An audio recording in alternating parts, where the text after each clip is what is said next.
दोस्तों नमस्कार। स्वागत है आप सबका अपनी किस्म के इस अनूठे कार्यक्रम में जिसका नाम है कविता घर से।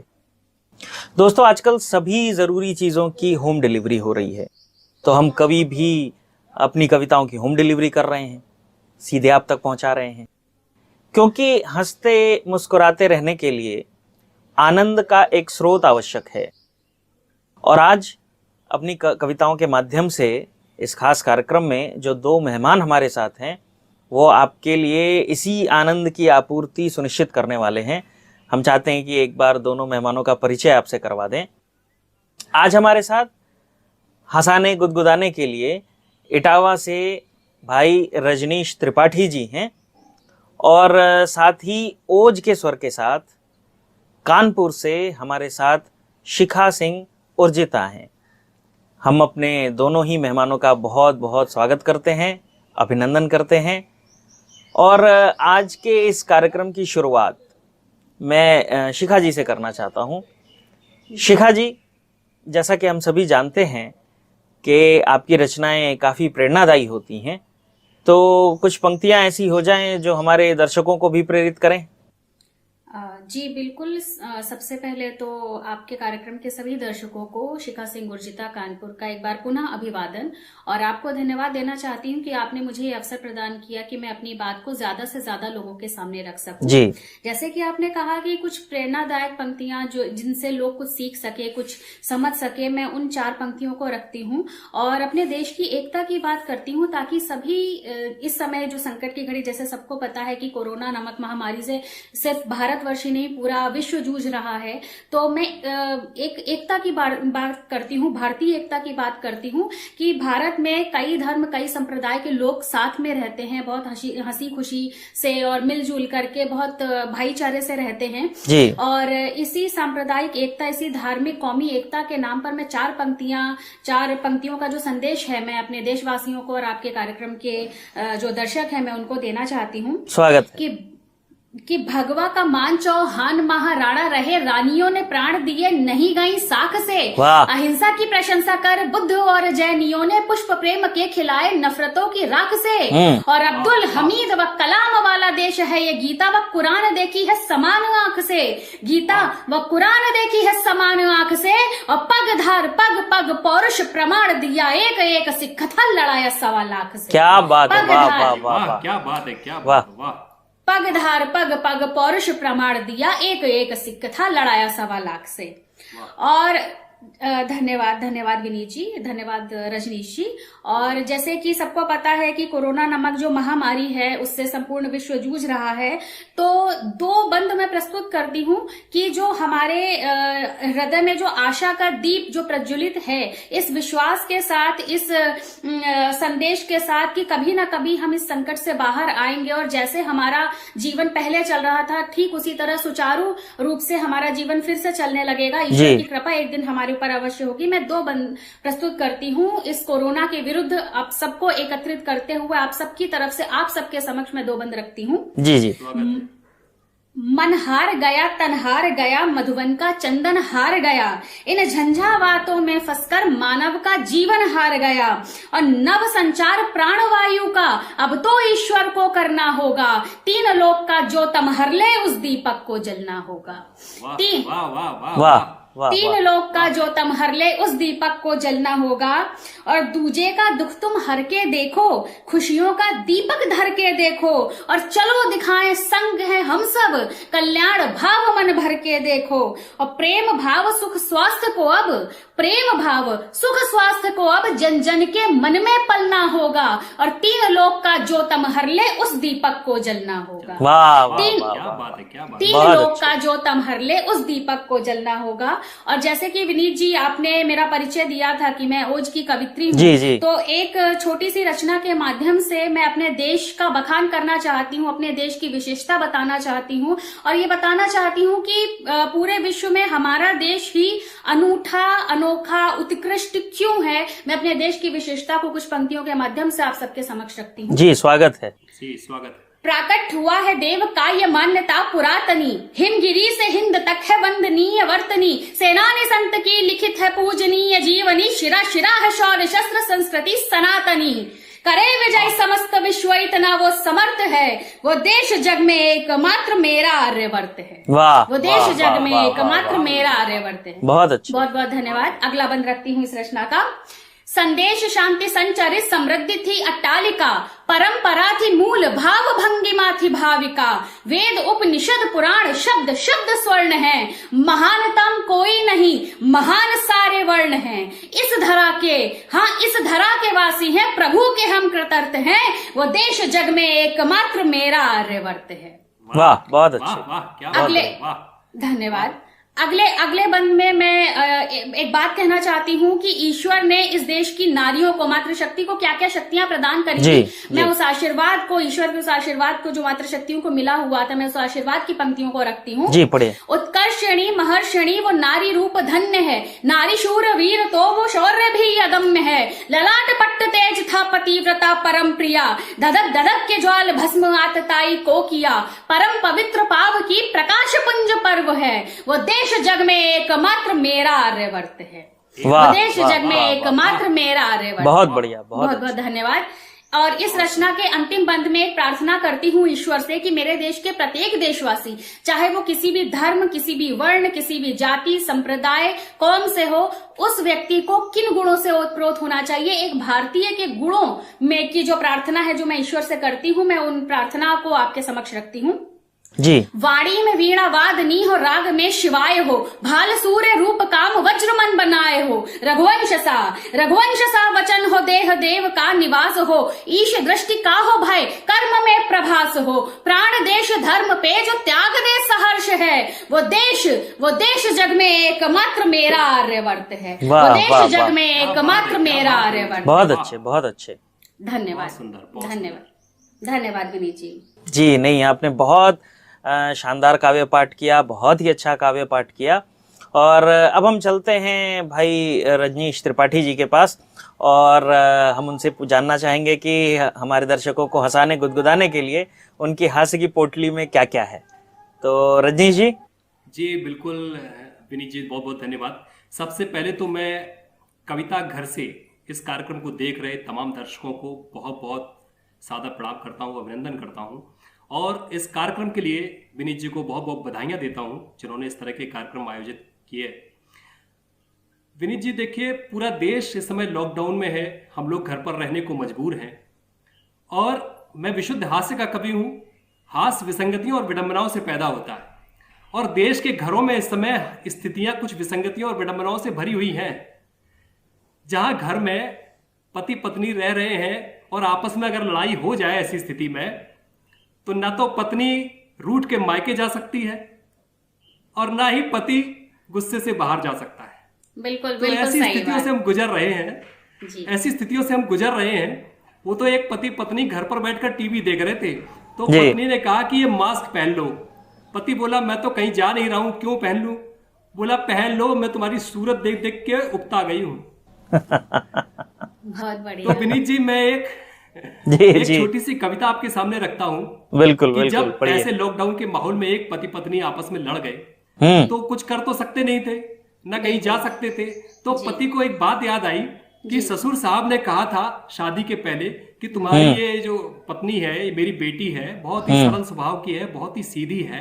तो उसको वो बात याद आई, उसने फोन लगाकर सीधा ससुर से कंप्लेंट करी। वो मैं 12 लाइन की एक कविता है, 6 लाइनों में कंप्लेंट सुनिए और 6 लाइन में उन ससुर साहब का उत्तर देखिए। आपको कविता सौंपता हूं। जी जी, स्वागत। कि सुनो ससुर असुर हो तुम हो बड़े कसाई। अरे सुनो ससुर असुर हो तुम हो बड़े कसाई, बातें बताई आधी आधी नहीं बताई, आदत बताई चाय की ये खून पी रही है। आदत बताई चाय की ये खून पी रही है, तिल तिल में मर रहा हूं ये मस्त जी रही है। वाह वाह। पत्थर थमाया मुझको ये बोल कर नगीना, पत्थर थमाया मुझको ये बोल कर नगीना, मुश्किल हुआ है मरना मुश्किल हुआ है जीना। आप ससुर साहब का उत्तर देखिए। उन्होंने कहा कि आंखों में भर के आंसू बोले ससुर जी उससे, आंखों में भर के आंसू बोले ससुर जी उससे, मैं खुद दुखी बहुत हूं व्यथा कहूं ये किससे। मैं खुद दुखी हूं कितना व्यथा कहूं ये किससे, देकर के सिर्फ लड़की एहसान ही किया है, इसकी माँ को देखो मेरा क्या हाल कर दिया है, बहुत बढ़िया। देकर के सिर्फ लड़की एहसान ही किया है। इसकी माँ को देखो मेरा क्या हाल कर दिया है, और छोटा सा टुकड़ा जिसका लगता तुम्हें बड़ा है, छोटा सा टुकड़ा जिसका लगता तुम्हें बड़ा है, जी यहाँ मेरे पास उसका पूरा थान ही पड़ा है। वाह वाह यहाँ वाह, मेरे पास बहुत उसका बढ़िया, पूरा थान बहुत ही बढ़िया, पड़ा है। वाह वाह वाह। धन्यवाद, बहुत धन्यवाद अच्छे, विनीत जी। बहुत बहुत बढ़िया, बढ़िया, बहुत बहुत बढ़िया बढ़िया। आपने काव्य पाठ किया। लेकिन आपकी ये जो विडंबना, आपकी जो तकलीफ है, वो बिल्कुल निजी और एक तरफा लग रही है रजनी जी। नहीं विनीत जी, ये जो दुख है ये एक तरफा बिल्कुल भी नहीं है। मैं एक महिला होने के नाते मेरा भी दुख यही है कि एक चेहरा देख देख के अब मैं भी बहुत बोर हो गई हूँ, अब बहुत उकता गई हूँ। और जैसे रजनीश जी का जो दुख है वही दुख मेरा भी है। ईश्वर करे कोरोना से हम लोग जल्दी मुक्ति पाएं और घर से बाहर भागे। जी रजनीश जी, स्वागत है। आपके यहाँ स्थिति और ज्यादा भयावह होगी उर्जिता जी, आपके यहाँ स्थिति और भी ज्यादा भयावह होगी। आप ओज की कवित्री हैं। अब ओज नहीं रह गया, अब करुण रस हो गया है। नहीं, ये स्थितियां तो खैर चलती रहेंगी। लेकिन शिखा जी, आप जिस तरह की कविताएं करती हैं, हम ये चाहते हैं कि आप हमारे दर्शकों के लिए वैसी ही कुछ पंक्तियां रखें जो आपके पहचान की पंक्तियां हों।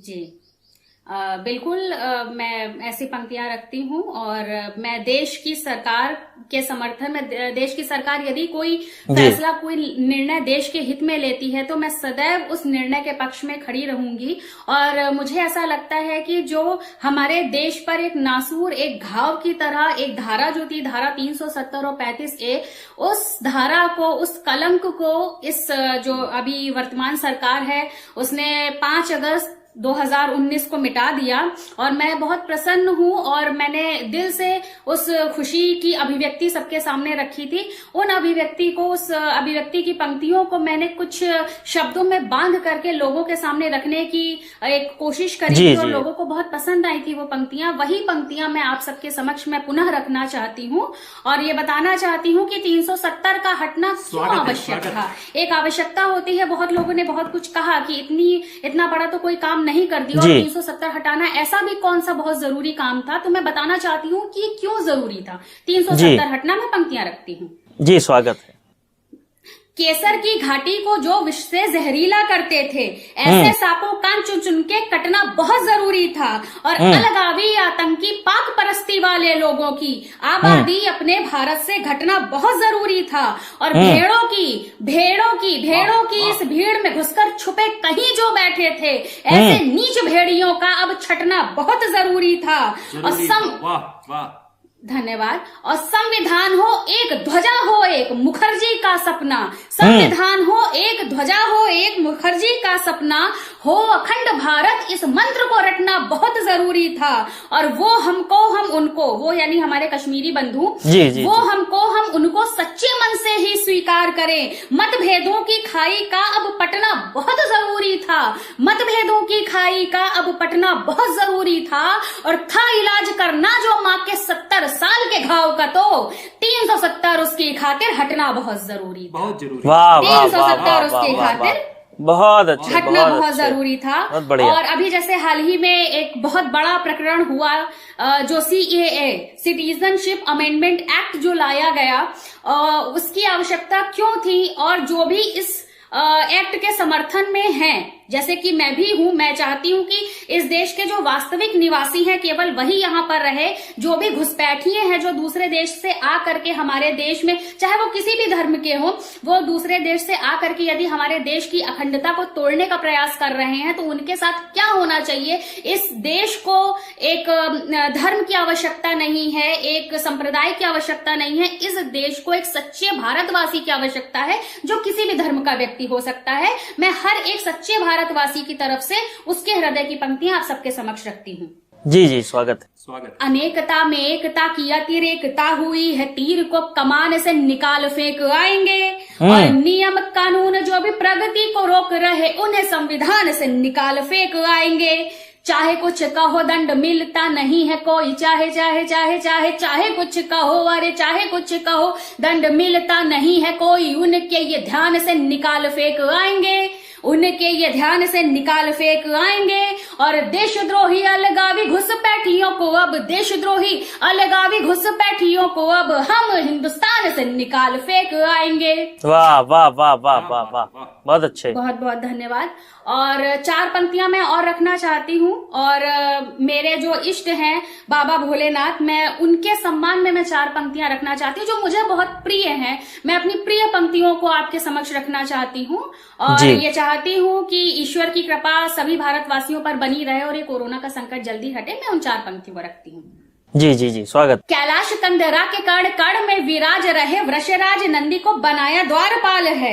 और दुख से विमुख कार्य सुख को सम्मुख करे बने नीलकंठ और चक्षु लाल लाल हैं।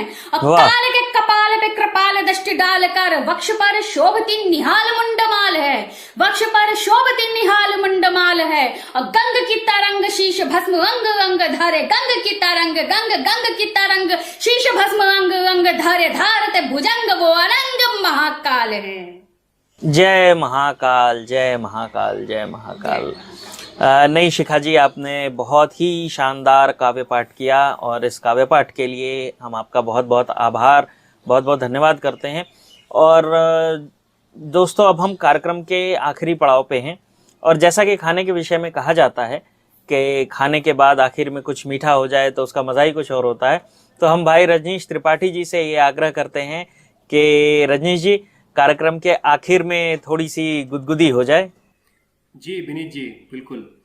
जैसा मैंने आपको पहले भी बताया कि मैं हास्य का कवि हूँ और विडंबनाओं और विसंगतियों से हास्य पैदा होता है। ऐसी एक विसंगति मैंने और देखी जब इस लॉकडाउन के पीरियड में अमूमन क्या होता है कि औरतें गाय की पूजा करती हैं, गाय को रोटी खिलाती हैं। जब मैंने एक महिला को एक सांड को रोटी खिलाते हुए देखा, तब ये 4 पंक्तियां निकली। मैं आपको बताता हूँ कि एक महिला ने एक सांड को रोटी खिलाकर तिलक लगाया, सर पर पल्लू रखकर सादर भाव से शीश भी झुकाया। एक महिला ने एक सांड को रोटी खिलाकर तिलक लगाया, सर पर पल्लू रखकर सादर भाव से शीश भी झुकाया। मैंने कहा, मैडम, इस सांड ने कईयों के सर फोड़े हैं, कईयों की हड्डी टूटी है, कईयों के जबड़े तोड़े हैं। वो महिला बोली, इसमें सांड की कोई खता नहीं, ये तो उसके पास से गुजरने वालों की गलती है। अरे मेरे पति हड्डी के डॉक्टर हैं, हमारी रोजी रोटी तो इसी सांड। क्या बात है, वाह वाह वाह वाह वाह, बहुत अच्छे, बहुत बढ़िया। विसंगति और विडंबनाओं से हास्य पैदा, और वो कहीं से पैदा होता है कि 2 बच्चे भीख मांग रहे थे। तुम गरीबों की सुनो, वो तुम्हारी सुनेगा। तुम 1 रुपया दोगे, वो 10 लाख देगा। तभी एक सज्जन आकर बोले, लगता है इस देश में दया, करुणा, भावना सब मर चुकी हैं। बच्चे कब से चीख रहे हैं, बेचारों की हालत बिगड़ने लगी है। मैंने कहा, श्रीमान, आप ही रुपए 2 रुपए क्यों नहीं दे देते जब आपके विचार इतने नेक और अच्छे हैं? वो बोले, मैं क्यों दूंगा? वो बोले, मैं क्यों दूंगा? अरे मैं तो इनका बाप हूँ, ये मेरे बहुत अच्छे, बहुत बढ़िया, बहुत अच्छे, बहुत बढ़िया, मेरे ही तो बच्चे हैं। तब स्थितियां यहाँ तक भी आ गई हैं कि वो एक भिखारी मेरे पास आया, बोला, साहब 20 रुपए दे दो। मैंने कहा, क्या करोगे? बोला, चाय पीऊंगा। मैंने कहा, चाय तो 10 रुपए की आती है। वो बोला, साथ में गर्लफ्रेंड भी है। अच्छा। अरे मैंने कहा, तुझे शर्म नहीं आती? भिखारी होकर भी तूने गर्लफ्रेंड बनाया है। वो बोला, बाबूजी, इसमें शर्म की क्या बात, मैं पहले अमीर था, इस गर्लफ्रेंड ने मुझे बहुत बढ़िया, बहुत अच्छे, बहुत बढ़िया, बहुत बढ़िया आपने काव्य पाठ किया। और दोस्तों, आज का ये कार्यक्रम दोनों ही छोर से बहुत सशक्त रहा। एक ओर जहां हास्य की फुहार थी, वहीं दूसरी ओर ओज की हुंकार थी। आपको हमारा यह प्रयास कैसा लगा, आप हमें कमेंट करके जरूर बताएं। और यदि आपको हमारा ये कार्यक्रम अच्छा लगा तो हमें लाइक, शेयर और सब्सक्राइब करना ना भूलें। दोस्तों, यदि आप भी कवि हैं और इस कार्यक्रम का हिस्सा बनना चाहते हैं तो हमें बताएं, हमें खुशी होगी आपके साथ जुड़ने में। हम इसी तरह से और भी कविताएं आपके लिए लेके आते रहेंगे, लेकिन फिलहाल अगले अंक तक के लिए आपसे विदा लेने का समय है। नमस्कार। नमस्कार।